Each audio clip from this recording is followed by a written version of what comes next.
Bonsoir à tous et bienvenue sur 8 Mont Blanc. Nous sommes le vendredi 16 décembre 2016 et voici les titres que nous allons développer. Les étoiles du sport ont fêté leurs 15 ans à la Plagne cette semaine, un rendez-vous annuel marqué par la présence des meilleurs sportifs tricolores. Ils ont mis le handisport à l'honneur. Pauline Courceau nous en dira plus. Et puis direction Megève où nous allons pousser les portes du restaurant Flocon de sel. Emmanuel Renaud, le chef de l'établissement, a été reconnu mondialement par la profession. Plus d'explications à la fin de ce journal. Pour commencer ce journal, direction Rumilly, où le personnel hospitalier est en colère. Ce vendredi matin, le service de médecine et soins de suite médicalisés Gabriel Desplantes était en grève. Ils étaient une vingtaine à se réunir devant l'établissement.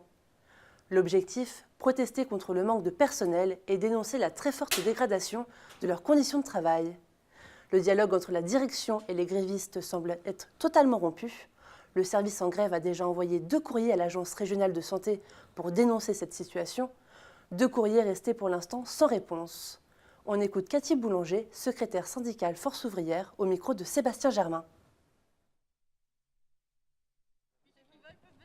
Ça fait des mois que ça dure et là, c'est plus possible. On arrive avec une équipe qui est à bout de souffle, qui n'est pas entendue par la direction. Et nous, quand on fait remonter les problématiques en instance, CTE, CHSCT, c'est juste un problème d'argent, un problème d'organisation dans les services et c'est tout ce qu'on peut avoir comme réponse. Donc c'est quelque chose que nous, on ne peut plus entendre. Il faut savoir qu'au jour d'aujourd'hui, c'est une infirmière de nuit pour 50 lits. On a tenté plusieurs demandes de rendez-vous avec la direction. C'est un dialogue social corrompu. Nous, on est demandeurs, syndicat FO est demandeur, mais à chaque fois, la réponse qu'on nous fournit, c'est on n'a pas le temps, c'est pas intéressant ou on nous fait comprendre qu'on dérange. C'est un burn-out. Les gens partent parce qu'ils veulent bien partir, mais non, les gens partent parce qu'ils en ont marre des conditions de travail.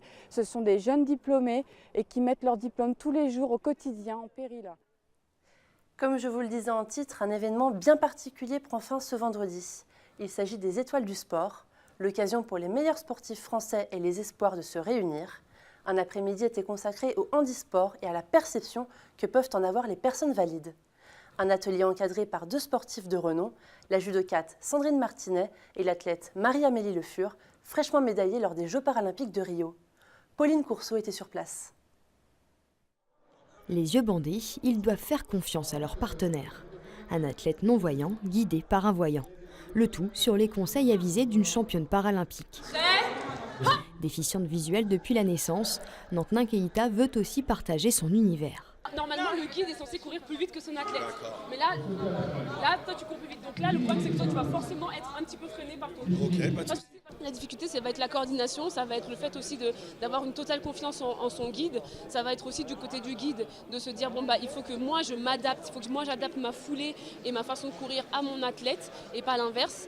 Ça va être aussi au guide d'être hyper concentré et hyper vigilant sur tout ce qui va, sur tout l'environnement et d'avoir une capacité aussi à parler à l'athlète ou à avoir des gestes pour que l'athlète comprenne où est-ce qu'il en est pendant la course. Et le moins que l'on puisse dire, c'est que handisport ou non, la compétition bat son plein, malgré les difficultés. Les sensations et tout, c'est pas simple, on a l'impression de jamais aller droit, on ne sait pas quand est-ce qu'on s'arrête, quand est-ce qu'on tourne et tout. Même exercice au judo. Une fois le masque enfilé, il faut pouvoir se repérer dans l'espace et attraper son adversaire. Certains sont souvent déboussolés, mais retrouvent vite leurs moyens. Il y a la difficulté, il n'y en a pas vraiment, parce qu'une fois qu'on tient le kimono de l'adversaire, on a toutes les sensations tactiles qui nous aident. Et on a vu qu'en fait, peu importe les exercices, ils ont su se situer, ils ont su se retrouver, ils ont su, quand on les décalait, les déplacements, ils ont réussi, grâce à ce qu'ils sentaient, les pousser, les tirer, se déplacer, se diriger. C'est important aussi de montrer aux gens valides tout ce qu'on nous on peut faire et qu'on est avant tout des athlètes comme les autres. Des athlètes prêts à en découdre, valides ou non, ils ont un objectif en tête, défendre haut leurs couleurs à Paris en 2024. Sport toujours, direction la Clusaz. Les 17 et 18 décembre aura lieu l'une des étapes de la Coupe du monde de ski de fond. Pour l'organiser, ils étaient quelques 320 bénévoles. Des bénévoles qui, comme vous le voyez, donnent les derniers coups de pelle sur une piste réduite cette année. La raison ? La neige boude la station en décembre, une fois de plus. Le parcours fera donc cette fois-ci environ 2 km, construit grâce au stockage de neige effectué l'année dernière. Nous sommes allés rencontrer Stéphane Vitoz, le directeur du club des sports de la Clusaz. On a réussi donc grâce au stockage de neige à faire cette piste. On a aussi eu quand même de la production de neige qui a été difficile à faire parce qu'on était en ce qu'on appelle en inversion de température et il faisait plus froid au fond de vallée que sur le plateau ici même à 1400 mètres d'altitude. Donc on a réussi à faire un petit peu de neige de culture. Il fallait que pour faire de la neige de culture, il faut que l'on ait des températures négatives.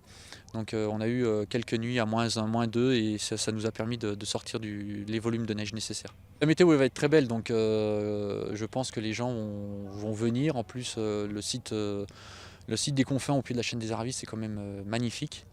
Et ça fait quand même 4 ans que l'équipe de France n'est pas venue ici à la Clusaz faire une Coupe du Monde. Donc je pense que les fans, les vrais, ont à cœur de venir voir les meilleurs skieurs mondiaux ici sur le plateau des Confins, à la Clusaz. Et ce sont 21 fondeurs français qui auront la chance de concourir à domicile lors de cette étape de Coupe du Monde. Parmi eux, 2 leaders habituels, Maurice Magnifica et Jean-Marc Gaillard. Et pour la première fois de la saison, une équipe féminine sera aussi présente, dont Laura Chagnon-Métral et Delphine Claudel. Le manque de neige touche quasiment toutes les stations. En Tarentaise, il faut passer les 2000 mètres pour trouver la neige. La majorité des pistes ouvertes se trouvent donc en altitude. Prenons l'exemple de Tignes. À 2100 mètres, vous trouverez 40 cm de neige contre 135 à 3300 mètres d'altitude. La station de Courchevel, quant à elle, sera en mesure d'ouvrir 48 pistes ce week-end. Comme chaque semaine, nous quittons nos frontières, direction la Suisse avec nos confrères de Léman Bleu.